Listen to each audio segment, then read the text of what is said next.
People's Alliance for Gupkar Declaration ने ministry of home affairs द्वारा 26 अक्टूबर को जारी किए गए आदेश के संबंध में जम्मू कश्मीर सरकार के ऑफिशियल स्पोक्स पर्सन द्वारा दिए गए बयान को खारिज करते हुए कहा है कि यह तथ्यों को तोड़ मरोड़ कर झूठ का जाल बुनकर लोगों को गुमराह करने की विचित्र कोशिश है। आपको बता दें कि एमएचए ने 26 अक्टूबर को आदेश जारी कर बाहरी लोगों को जम्मू कश्मीर में जमीन खरीदने की इजाजत दे दी है। श्रीनगर में जारी बयान में पीएजीडी ने कहा कि जम्मू कश्मीर के लैंड लॉ सिस्टम को पूरे भारतीय उपमहाद्वीप में सबसे अधिक प्रगतिशील, जनहितैषी और किसान हितैषी करार दिया गया। संगठन ने कहा कि बेसिक लैंड लॉ को रद्द करना और उसमें काफी संशोधनों के साथ नए कानून तैयार करने का मकसद डेमोग्राफिक चेंज लाना और जम्मू कश्मीर के लोगों को उनके हकों से महरूम करना है। पीएजीडी ने कहा कि जम्मू कश्मीर देश का ऐसा पहला राज्य था जहां जोतने वाले को जमीन का कॉन्सेप्ट लागू किया गया। इसके लिए बिग लैंडेड एसेट्स एक्ट 1952 और उसके बाद एग्रियन रिफॉर्म्स एक्ट 1976 को लागू कर जमीन रखने के अधिकार को 12.5 एकड़ तक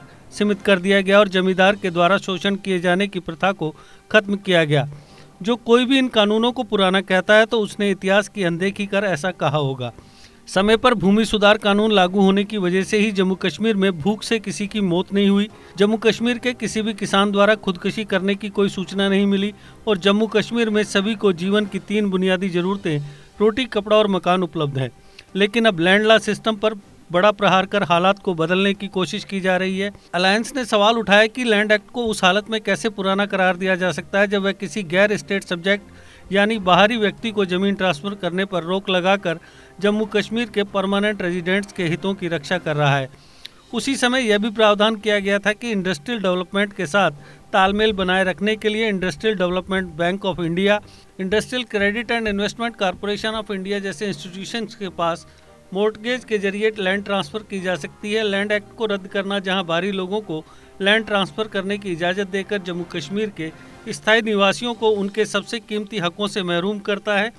एग्रीकल्चर लैंड के संबंध में हक सुरक्षित रखने का दावा करना सिर्फ धोखा देने की कोशिश है, क्योंकि लैंड रेवेन्यू एक्ट में संशोधन करना सिर्फ बिना किसी कठिनाई के एग्रीकल्चर लैंड को बेचने की इजाज़त मुहैया करवाता है।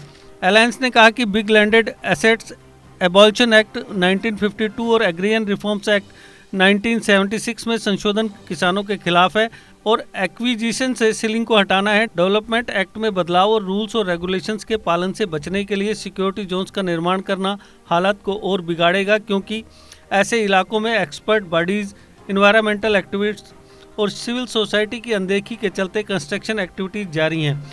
गुलमर्ग, पहलगाम और सोनमर्ग जैसे नाजुक इन्वायरमेंटल एरियाज पहले ही क्षमता से अधिक दोहन किए जाने के कारण काफ़ी दबाव में हैं। अलायंस ने कहा कि अब संशोधनों के जरिए जो कानून लाए गए हैं वे न सिर्फ जम्मू कश्मीर के लोगों के खिलाफ हैं, बल्कि अलोकतांत्रिक, असंवैधानिक और पिछड़े हैं, जो सिर्फ लोगों को उनके हकों से महरूम करना और जम्मू कश्मीर की डेमोग्राफी को बदलना चाहते हैं।